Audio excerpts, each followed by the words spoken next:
Bismillahirrahmanirrahim. Assalamualaikum warahmatullahi wabarakatuh. Selamat datang kembali di channel saya. Kali ini saya kembali membuat sebuah software atau aplikasi yang bertemakan community based marketplace bernama Samoa Merchant. Aplikasi ini saya rancang atau saya buat untuk memberikan kemudahan pada para warga perumahan Samoa Village, khususnya bagi para pelaku usaha agar bisa mempromosikan produknya dengan mudah serta menghubungkan mereka dengan para pelanggannya menggunakan satu platform yang saya buat ini. Di video ini ada 3 bagian. Yang pertama ada bagian tentang arsitektur aplikasi, kemudian ada bagian demonstrasi, dan terakhir ada bagian penjelasan. Dan ini adalah bagian penjelasan arsitektur aplikasi. Penjelasan arsitektur aplikasi ini saya akan menjelaskan apa aja folder-folder serta file-file yang bekerja di balik aplikasi Samoa Merchant ini.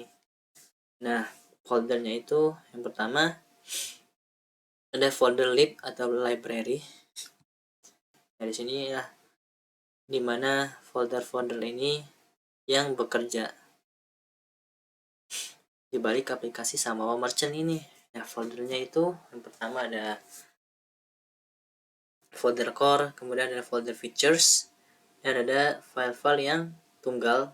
Masuk ke folder core terlebih dahulu. Di sini folder core ada folder constant, ada folder roots, ada folder service, ada folder theme. Folder constant di sini ada file API constant. Di sini kalau folder constant ini menangani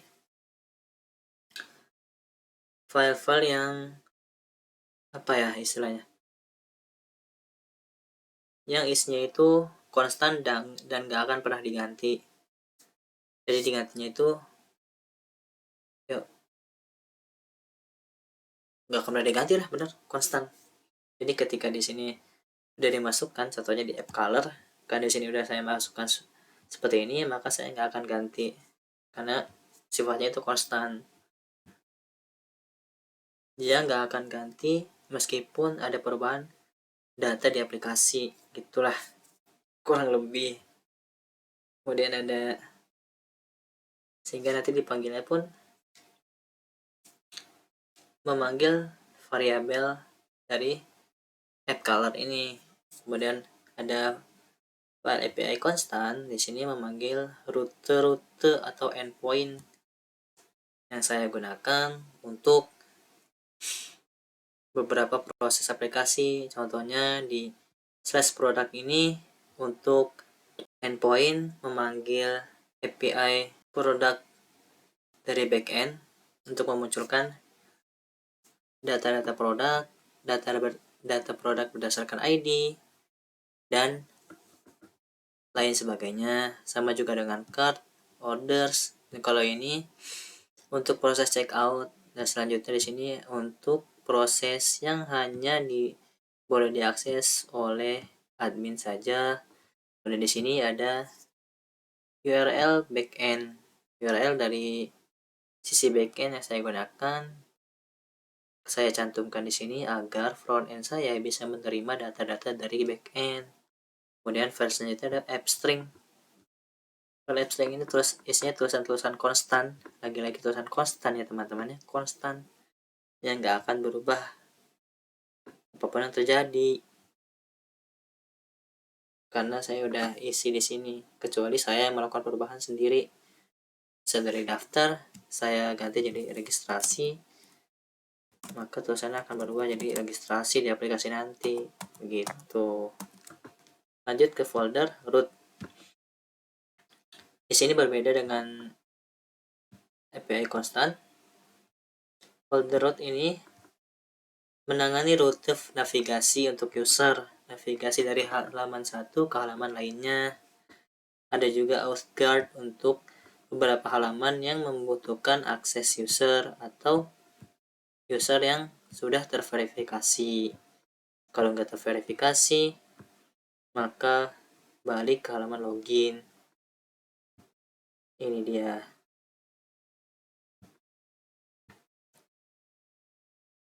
Selanjutnya ada folder service, ada file deo client. Di sini file deo client ini salah satu fungsi yang paling saya mengerti adalah, bukan fungsi ya, kegunaan yang paling saya mengerti di sini jelas banget di sini, untuk menaruh JWT token ke header authorization, sehingga nanti untuk mengakses API lain bisa dilakukan. Untuk sisanya ini untuk simpan logging di bagian debug console. Kalau ada request yang terjadi, maka muncul logging request. Kalau ada response, muncul logging response. Kalau ada error, muncul logging error.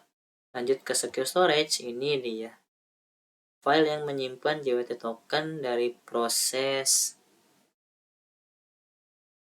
Setelah proses verifikasi email selesai, user mendapatkan JWT token. JWT tokennya disimpan di storage internal user. Oke, dan gimana bisa disimpan? Melalui file secure storage. Lanjut ke halaman fdim. Nah, ini adalah halaman yang isinya tema utama aplikasi, sifatnya konstan lagi. Konstan, yaitu nggak akan pernah berubah apapun terjadi pada aplikasinya, kecuali saya merubahnya sendiri. Lanjut di folder features. Di folder features ini ada beberapa folder lagi di dalamnya. Ada folder authentication, ada folder card, ada folder catalog, dan ada juga folder orders. Di folder authentication, card, catalog, orders ini punya folder yang sama. Karena keempat folder ini melakukan hal yang sama, namun bagian yang dilakukan berbeda. Nah, maksudnya gimana tuh? Maksudnya dari melakukan hal yang sama tapi pada bagian yang berbeda adalah authentication. Ini untuk menangani autentikasi seperti proses login, registrasi, verifikasi email, dan sebagainya. Kemudian pada folder card atau dalam bahasa Indonesia keranjang, ini untuk menangani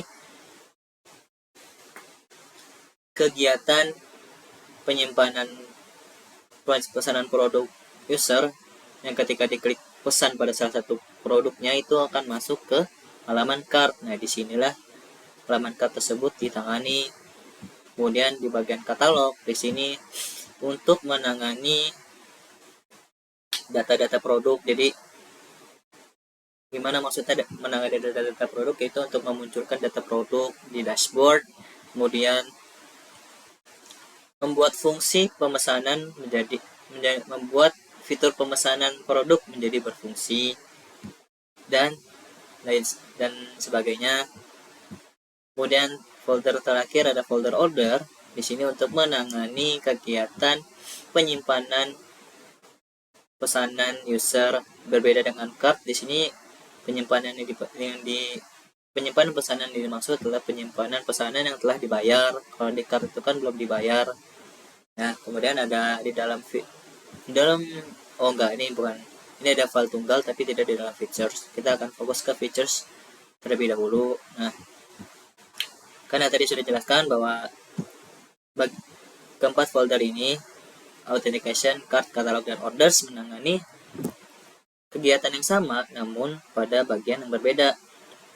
Nah, saya akan berikan satu contoh di bagian authentication. Bagian authentication ini, ketika folder data dibuka, saya memiliki folder model yang fungsinya untuk menyimpan file model. Fungsi dari file model ini untuk mengubah data backend dari JSON, dari bentuk JSON ke bentuk mapping mappingnya itu bentuk mapping string.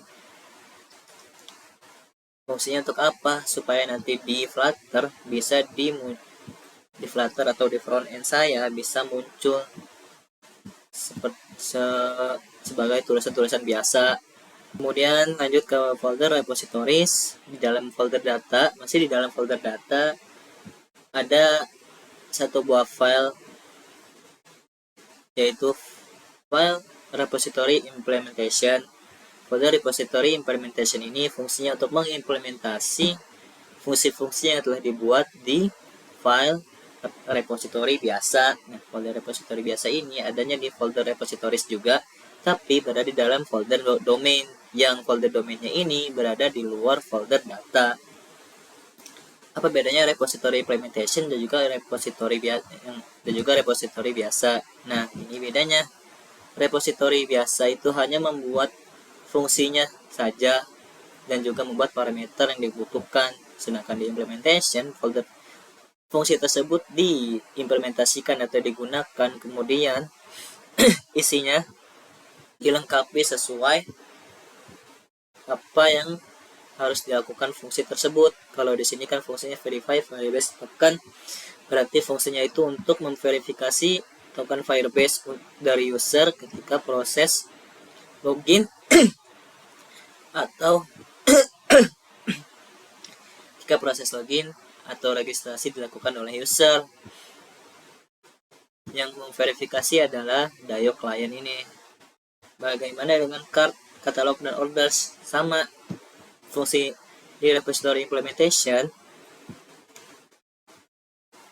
Di file tersebut juga menangani semua fungsi yang ada di file repository biasa. Kenapa ini cuman isinya fungsinya doang? Karena di sini berupa kelas abstrak. Ya, itulah. Jadi sama cart, catalog, dan orders juga. Selanjutnya ada folder presentation.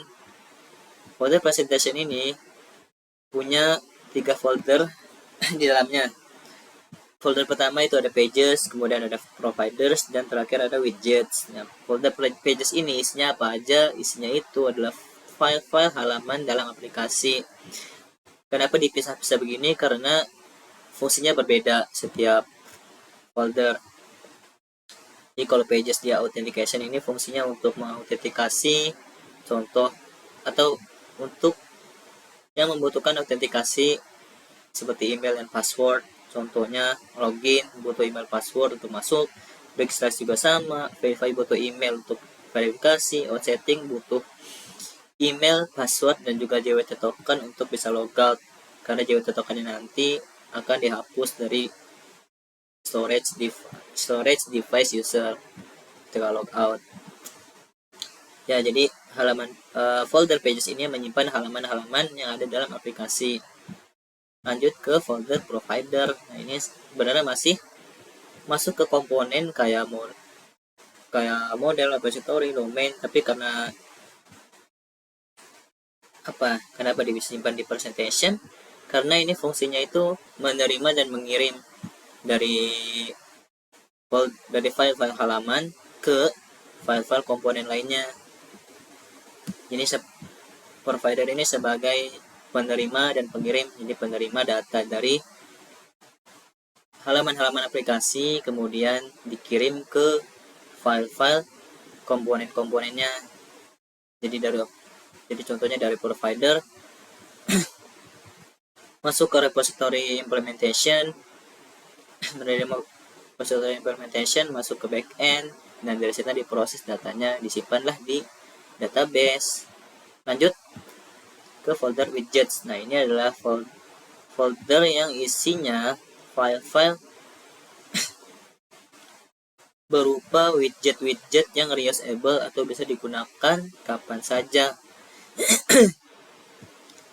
Jadi daripada dibikin pada satu halaman sehingga pada halaman tersebut isinya jadi panjang banget codingannya, jadi dibuatlah terpisah, sehingga yang dilakukan hanyalah memanggil kelas yang dibutuhkan aja. Contoh di sini ada Google Sign In button. Ini adalah tombol sign in untuk masuk dengan Google. yang dihubungkan ke file pages dari login. Nah, karena ini file login isi codingan juga udah panjang banget, jika ditambah dengan Google Sign In akan semakin panjang. Jadi saya memutuskan untuk membuat file terpisah, dan yang dilakukan untuk supaya Google Sign In ini bisa masuk, saya hanya memanggil kelasnya.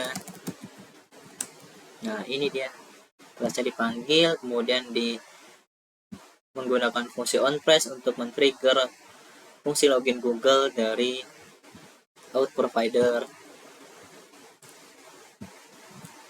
Ini dia. Itu deh.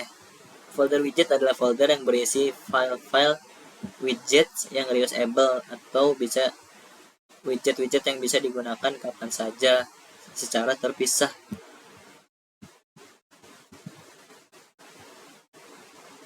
Kurang lebih seperti itu arsitektur aplikasinya.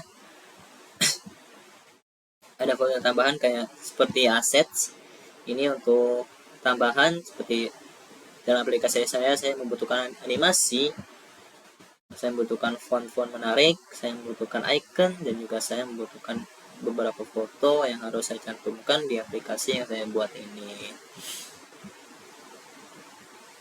Kemudian file-file terpisah lainnya adalah file Firebase Options. Ini yang digenerate secara otomatis ketika proyek Flutter saya diintegrasikan ke proyek Firebase. Kemudian ini adalah file main page yang fungsinya untuk membuat button navigation bar. Ini juga sebenarnya file with reusable widgets, tapi karena ini nggak masuk ke manapun atau malah termasuk ke semuanya, jadi saya buat file tunggal saja. Nah, ini adalah kalau file main.dart, ini adalah file entry point utama.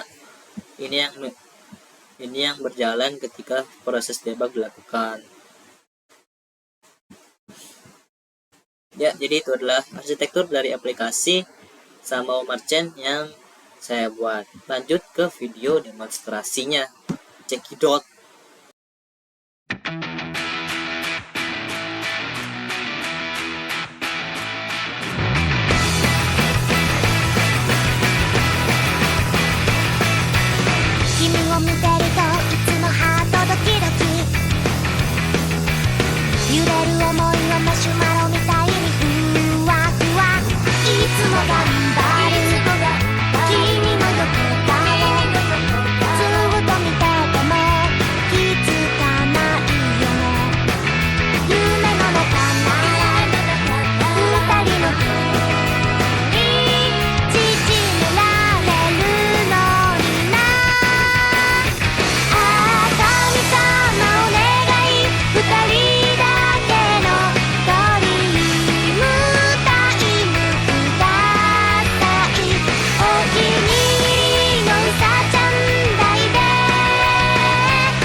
Baik, sekarang adalah video penjelasan mengenai alur atau flow dari aplikasi sama merchant. Ketika pertama kali dibuka atau saat dibuka oleh user, aplikasi sama merchant akan memunculkan splash page. Dan di dalam splash page ini ada sebuah fungsi yang sudah dibuat, yaitu fungsi checkout, yang isinya antara lain ada durasi untuk memunculkan berapa lama splash page ini muncul. Di sini sudah disetting selama 2 detik. Kemudian ada variable token, yang di sini variable token ini mewakili JWT token yang dimiliki user yang telah disimpan di dalam device user ketika user telah melakukan proses registrasi, melakukan proses verifikasi, dan juga melakukan proses login. Kemudian ada variable root yang menangani navigasi user berdasarkan ada atau tidak adanya token JWT tersebut. Nah, jika token JWT-nya ini masih ada, navigasi atau pindahkan user ke main page. Apa itu main page? Nanti dulu. Nah, kalau misalnya JWT token yang nggak ada, maka navigasinya harus ke halaman login. Nah, balik lagi ke main page. Main page itu apa? Main page ini adalah sebuah file yang dirancang untuk pembuatan bottom navigation bar yang sifatnya scalable atau bisa dipakai di mana aja. Jadi alih-alih saya membuat bottom navigation bar pada halaman-halaman yang membutuhkan navigation bar tersebut di setiap filenya, saya buatlah satu file khusus untuk membuat bottom navigation bar dan tinggal memasukkan halaman-halaman yang membutuhkan navigation bar tersebut. Di sini di set sebagai indeks, jadi ada beberapa halaman. Indeks 0 sebagai dashboard page, indeks 1 sebagai cart page, indeks 2 sebagai orders header page, dan indeks ketiga ada out setting. Nah, karena ketika JWT tokennya masih ada, misal JWT tokennya masih ada di device user, maka dialihkan ke dashboard page. Kenapa di dashboard page langsung? Karena selected indexnya di sini diset sebagai 0. Nah, kalau misalnya JWT tokennya nggak ada, tadi kan sudah dijelaskan, masuk ke halaman login terlebih dahulu. Nah, selanjutnya kita main ke halaman login. Nah, di halaman login ini, seperti yang di video demo aplikasi sebelumnya tadi, ada beberapa field yang harus dimasukkan oleh user. Di antaranya itu ada field email dan juga field password. Nah, email dan password ini sudah harus terdaftar di Firebase dan juga database. Kalau misalnya nggak ada daftar, maka nggak bisa login. Nah, karena skenario yang akan saya jelaskan ini adalah skenario ketika user pertama kali masuk aplikasi, nggak punya akun, belum registrasi atau belum login, ya intinya belum registrasi lah. Maka kita alihkan dulu nih user ke halaman registrasi. Tadi seperti di video sebelumnya, kita harus klik tulisan daftar yang tulisannya hijau ini kan. Nah, kita klik tuh halaman tulisan daftar tadi. Tulisan daftar tadi akan menavigasi atau memindahkan user ke halaman register menggunakan push replacement name, di mana push replacement ini mengganti halaman sebelumnya dan melarang user untuk bisa balik lagi ke halaman login. Tuh. Nah, sekarang kita main ke halaman register. Nah, di halaman register ini kita memasukkan identitas diri kita sebagai user. Memasukkan identitas diri. Pertama ada nama lengkap, kemudian kita memasukkan email. Emailnya itu harus email yang sudah terdaftar di Gmail atau Google Mail. Kemudian masukkan password dan juga konfirmasi password yang telah dimasukkan tadi. Setelah itu kita klik tombol daftar sekarang. Nah, apa yang terjadi setelah tombol daftar sekarang diklik ketika semua field sudah diisi oleh user? Tombol tersebut akan men-trigger fungsi register yang sudah dibuat di halaman register juga. Nah, halaman register ini ada fungsi register. Fungsi register ini untuk memanggil fungsi register yang dibuat di auth provider, sekalian pindah navigasi atau sekalian navigasi dan juga mengirimkan data-data user. Di antaranya di sini ada name, email, dan password ke backend atau ke Firebase terlebih dahulu maksudnya. Nah, sekarang kita masuk ke out provider. Nah, di out provider di bagian register tadi, di sini ada penjelasannya. Yang dilakukan setelah user udah isi email, password, nama lengkap, tapi yang dibawa ke Firebase itu cuma email dan password.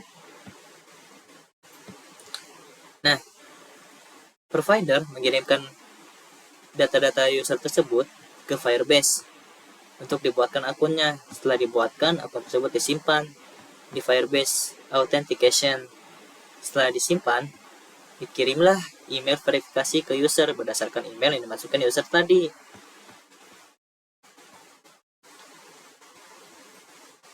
Kemudian, user itu kan melakukan verifikasi email.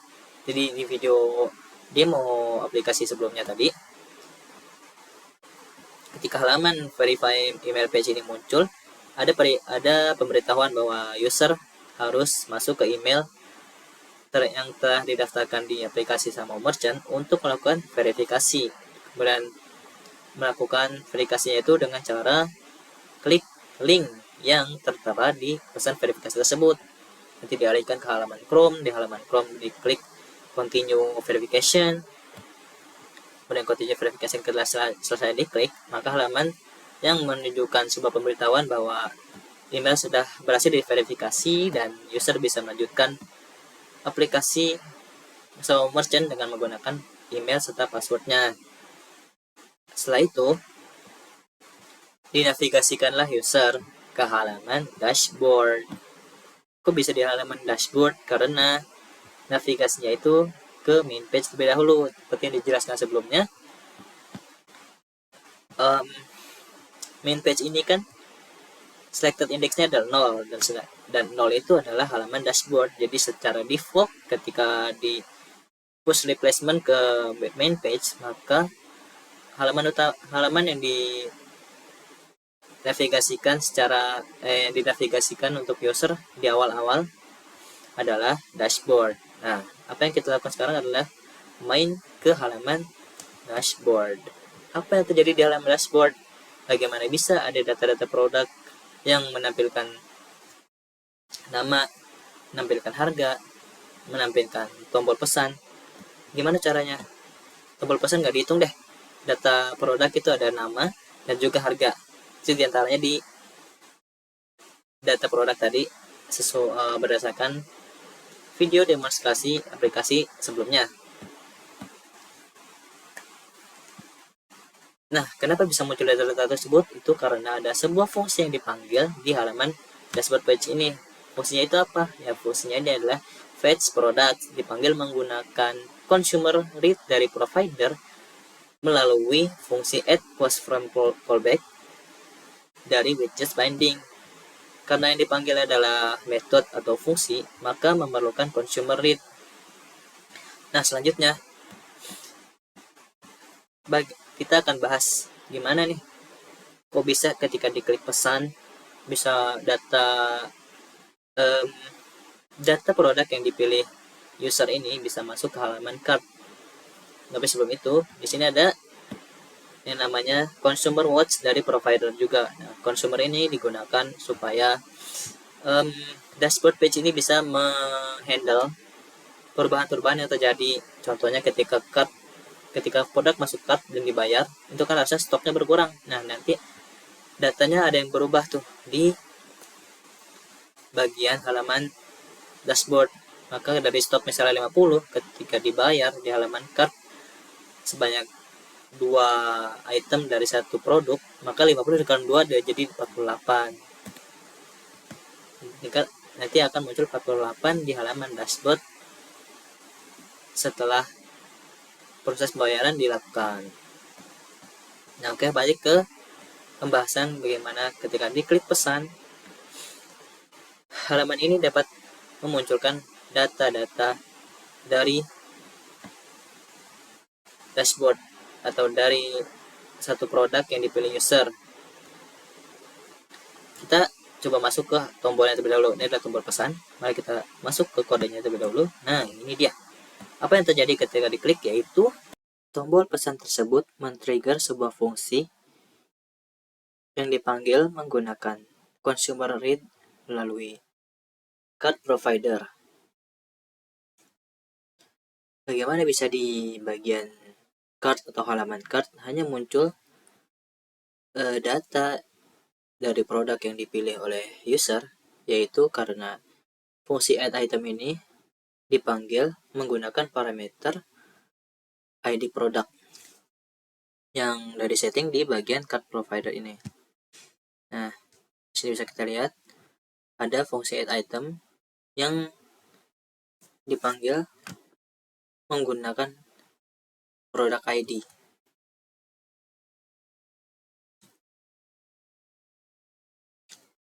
Dan juga kuantitinya akan selalu 1 ketika hanya 1 kali diklik. Kemudian selanjutnya, setelah tombol tersebut diklik, apa yang akan terjadi? Data produk yang dipilih oleh user akan masuk ke halaman cart atau cart page. Kemudian di cart page ini adalah halaman yang sudah menyatu bersama dengan halaman checkout. Jadi di sini saya menggunakan, sekali lagi saya menggunakan metode quick checkout. Jadi di mana user ketika milih barang kemudian masuk ke bagian cart, di situ user bisa langsung bayar tanpa harus klik checkout, dan klik checkout pindah halaman, bayar di pindah halaman tersebut. Jadi itu agak lama untuk marketplace community satu ini yang cuman mendagangkan produk-produk seperti makanan cepat saji, minuman, barang-barang sembako, dan yang lainnya. Jadi saya merasa untuk halaman regular checkout kayak Shopee, Tokopedia itu saya nggak menggunakannya karena terlalu lama. Jadi quick checkout adalah pilihan paling tepat menurut saya. Oke, kita lanjut ke halaman cart page. Nah, di halaman cart page ini tadi sudah dijelaskan bahwa melalui fungsi add item yang dibawa card provider menggunakan consumer read, dibawa juga menggunakan berdasarkan produk ID. Maka dari itu yang muncul hanya data produk yang diklik oleh user saja. Dan ketika halaman cart page dibuka, ada fungsi fetch card. Lagi-lagi fungsi fetch card, fungsi si fetch yang dipanggil kembali di halaman card. Kali ini di halaman card, dan fungsi fetch-nya adalah fungsi fetch card, yaitu untuk load data terbaru dari database. Di data terbaru itu dari data yang data produk yang telah diklik pesan ketika di halaman dashboard tadi. Nah, di sini lagi-lagi menggunakan card provider dengan consumer watch untuk menampilkan atau memperbarui halaman yang memunculkan data yang bisa berubah-ubah. Data yang berubah-ubah itu apa? Itu data produknya itu. Nanti misal di video demo sebelumnya kan tadi ada tombol minus, tombol plus, dan tombol hapus juga, dan tombol bayar. Kemudian di sini juga saya menggunakan variable card read untuk melakukan navigasi. Begitu juga dengan variable produk order yang juga untuk melakukan memanggil fungsi, ya maksudnya bukan untuk navigasi tapi memanggil fungsi dari provider tersebut. Nah, apa yang dipanggil fungsi tersebut, apa yang dipanggil di provider tersebut, yaitu kita bisa lihat di bawah sini.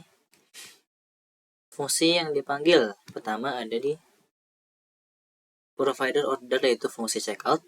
Di sini fungsinya itu berguna untuk mengirimkan data yang ada di cart page tadi masuk ke database masuk ke tabel order. Kemudian di tabel order nanti datanya akan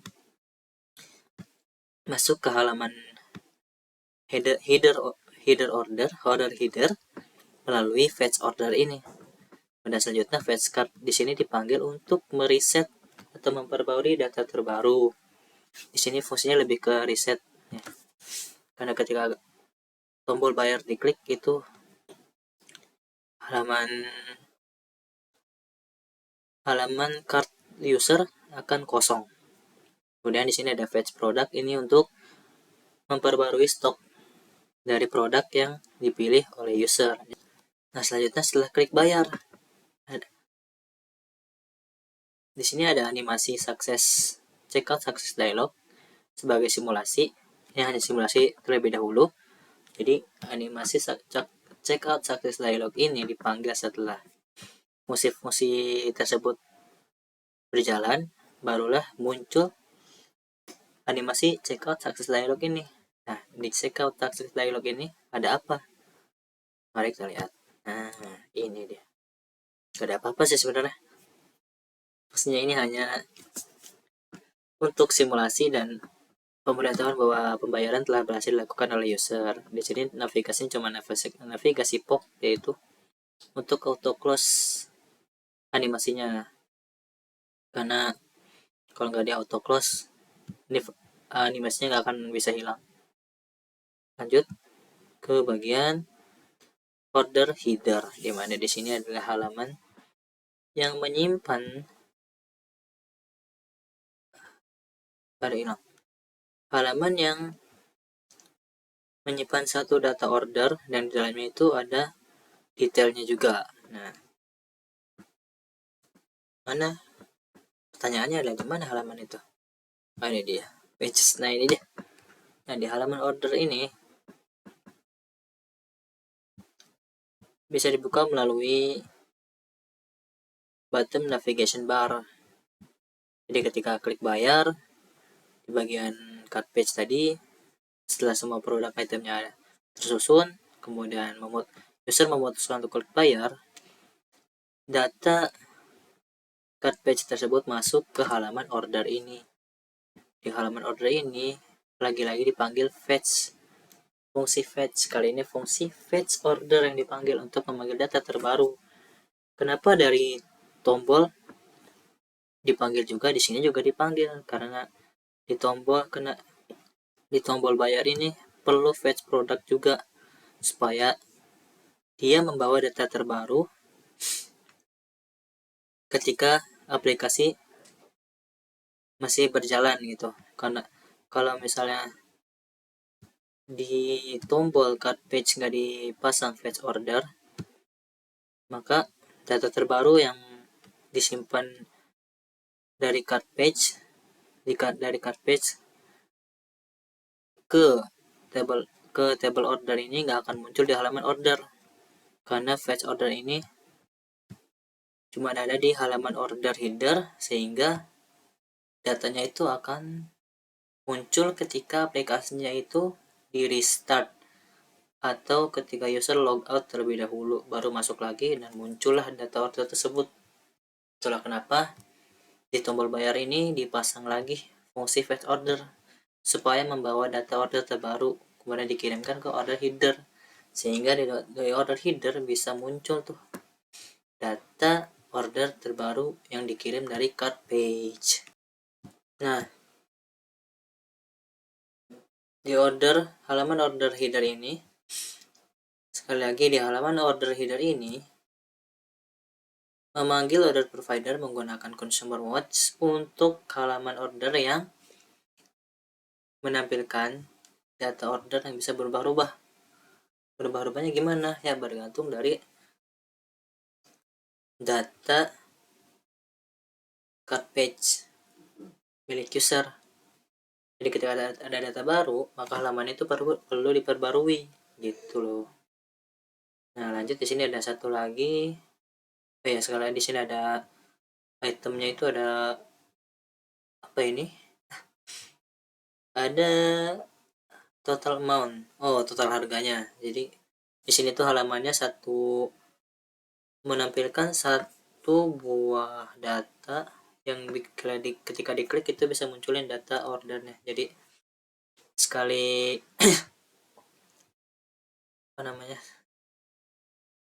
sekali klik bisa munculin detail order berdasarkan satu kali pemesanan yang dilakukan oleh user di halaman cart page tadi. Nah, lanjut, di sini ada satu tombol lagi, satu tombol yaitu tombol detail. Seperti yang sudah saya jelaskan sebelumnya bahwa ini bisa munculin detail order seperti di video demonstrasi sebelumnya. Kita ini diklik, yang terjadi adalah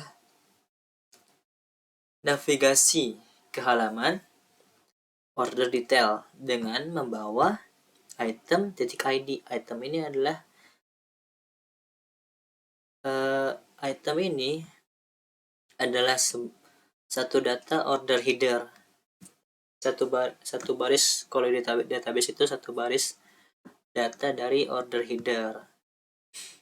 Kenapa harus dikirim ID-nya? Karena kita mau memunculkan order detail berdasarkan order header yang dipilih aja. Sama halnya seperti data produk yang diklik yang masuk ke halaman cart page. Kita cuma mau munculin data produk yang kita pilih aja gitu loh.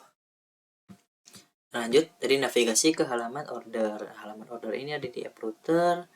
Nah, kita jalan-jalan lagi ke halaman order detail.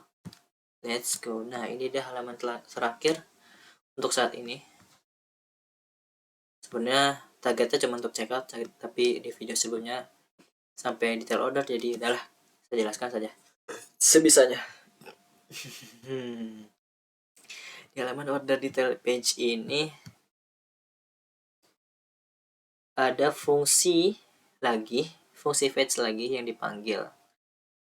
Fungsi fetch-nya ini tapi kali ini bukan memanggil semua data, tapi hanya memanggil data berdasarkan order ID-nya saja. Jadi kan di halaman order header udah dipanggil, udah dikirim tuh ID order headernya. Jadi kirimnya ke halaman ini, diterima melalui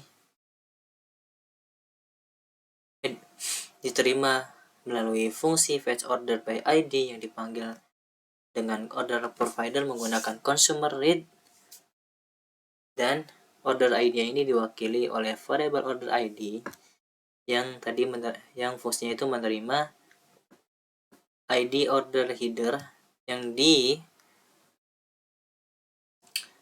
dari halaman order header tadi. Pemanggilan itu menggunakan fungsi add post frame callback dari widgets binding. Allahu Akbar. Nah, selanjutnya lagi di sini saya menggunakan watch lagi. Ini cuman ya bentuknya sama aja kayak sebelumnya. Di sini saya memiliki dua variabel. Pertama itu ada variabel provider untuk memanggil order provider menggunakan consumer watch agar halaman order detail page ini bisa menangani perubahan data sehingga nanti UI-nya bisa berubah berdasarkan data yang ada. Ketika data baru muncul, maka UI menyesuaikan. Ada data baru muncul nih, maka munculinlah di order detail page ini melalui order provider dipanggil menggunakan consumer watch. Di sini ada satu lagi variabel yaitu variabel order menggunakan variabel provider tadi untuk memanggil fungsi selected order, variabel selected order dari order provider. Kenapa butuh ini? Karena saya hanya ingin memunculkan order detail berdasarkan ID order header aja yang saya pilih. Nah, ini kalau di sini adalah animasi loading. Kok masih ada catatan sebelumnya?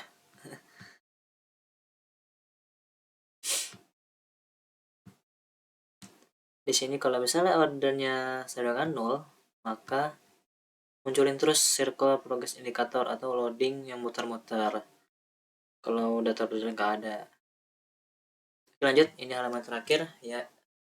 Di sini cuman hanya akan menyebutkan beberapa data yang ada di halaman detail order. Di sini pertama ada nama produknya, kemudian ada jumlah atau kuantitinya, kemudian ada harganya.